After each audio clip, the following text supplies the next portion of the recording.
আসসালামু আলাইকুম।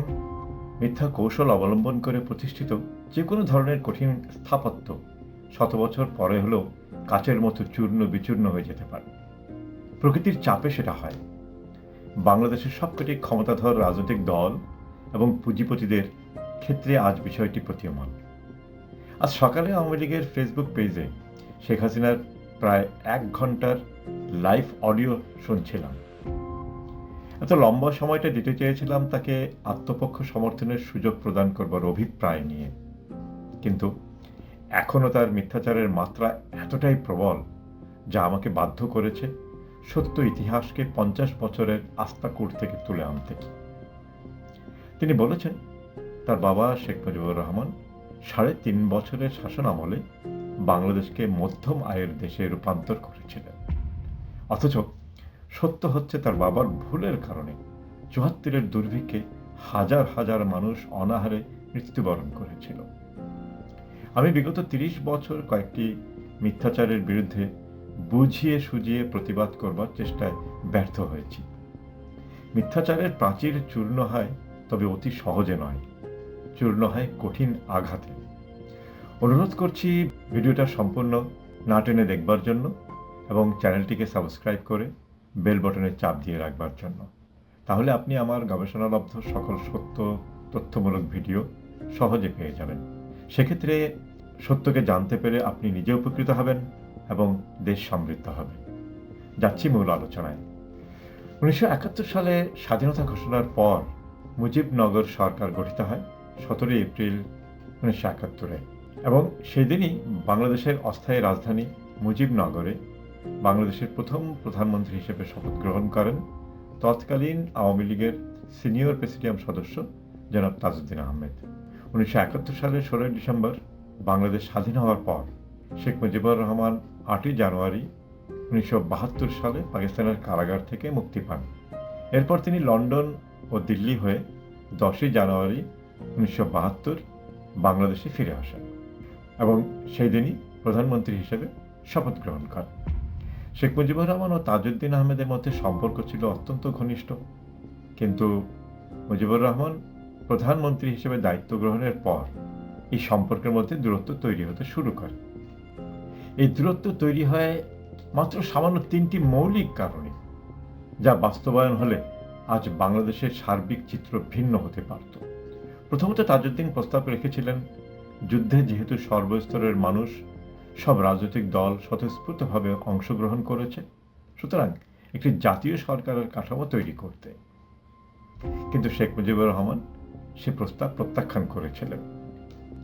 দ্বিতীয়ত, তাজউদ্দিন আহমেদ প্রস্তাব রেখেছিলেন রাষ্ট্র পরিচালনায় কাঠামোগত অর্থনৈতিক পরিকল্পনার বাস্তবায়নের পক্ষে, কিন্তু শেখ মুজিবুর রহমান চাইলেন গণমুখী ও রাজনৈতিক বাস্তবতার বিবেচনায় অর্থনৈতিক সিদ্ধান্ত নিতে।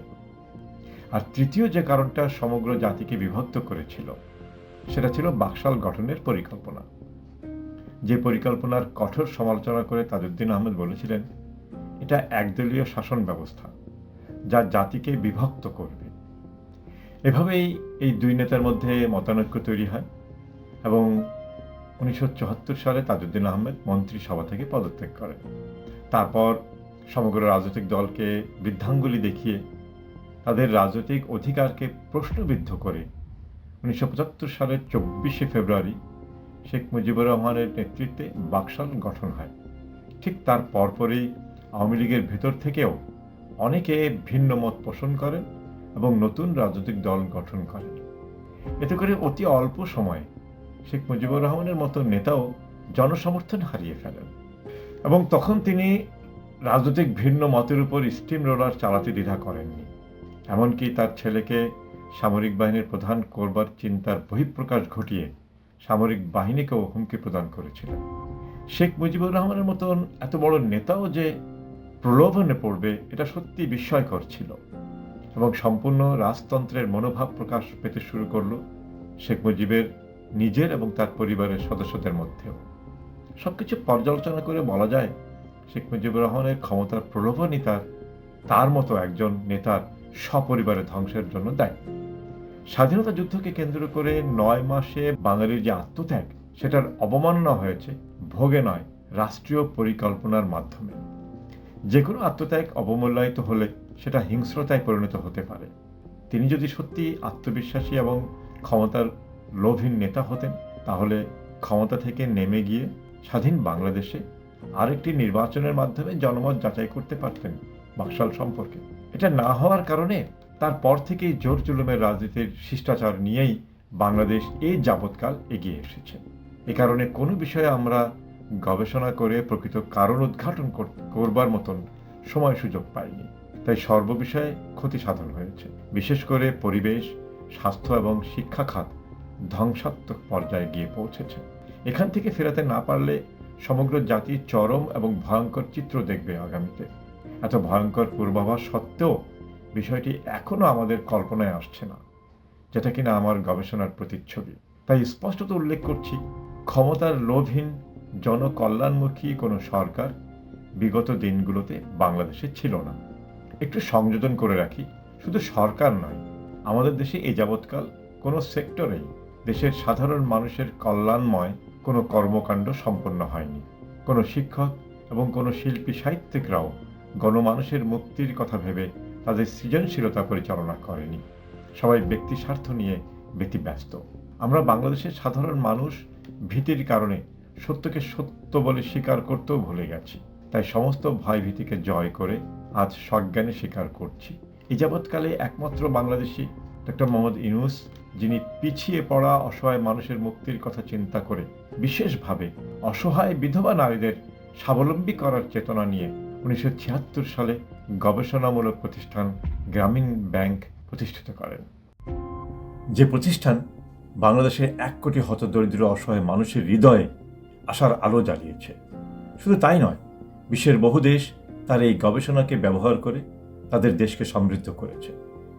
দুর্ভাগা জাতি আমরা এখনও মানুষ ঠকানো মিথ্যার আলোকে রাজনৈতিক কৌশল অবলম্বন করে সঠিক এবং প্রকৃত মানব কল্যাণময় মানুষকেও মূল্যায়ন করতে অক্ষম। সর্বপ্রথম জাতিকে সচেতন হতে হবে, নিজের ভালো নিজের করবার চিন্তা করতে হবে। তাই দেশের সাধারণ জনগণকে আহ্বান করব, একতাবদ্ধভাবে যে কোনো অন্যায়, অত্যাচার, মিথ্যাচার এবং হঠাৎ আঙ্গুল ফুলে কলাগাছ হওয়া জাতীয় মানুষকে প্রতিহত করতে হবে। বিশেষ করে যারা ইসলামকে ব্যবহার করে অকল্যাণমূলক কর্মের সাথে জড়িত, তাদের ভণ্ডামিকে প্রতিহত করতে দ্বিধা করবেন না। কারণ কোরআনে আল্লাহ সুবহানাহু ওয়া তাআলা মিথ্যাচার না করা সম্পর্কে অনেকভাবে ইঙ্গিত দিয়েছেন, কিন্তু মিথ্যার প্রতিবাদ না করা সম্পর্কে তিনি কোরআনের সূরা আলে ইমরানে 110 নম্বর আয়াতে বলেন, তোমরা সৎ কর্মের আদেশ দাও এবং অসৎ কর্মকে বাধা দাও। দেশটা জন্মগ্রহণ সূত্রে সবার, সুতরাং সেখানে কাউকে অবহেলা করলে আপনি নিজের অস্তিত্বই নষ্ট করবেন। তাই আসুন প্রতিজ্ঞাবদ্ধ হই, কর্মের যোগ্যতাকে সমর্থন করি, কথার যোগ্যতাকে বর্জন করি এবং সবার জন্য গ্রহণযোগ্য ও বসবাসযোগ্য একটি সুন্দর দেশ গঠন করি। সবাই ভালো থাকবেন, সুস্থ থাকবেন। আজকের মতো বিদায় নিচ্ছি। আল্লাহ হাফেজ।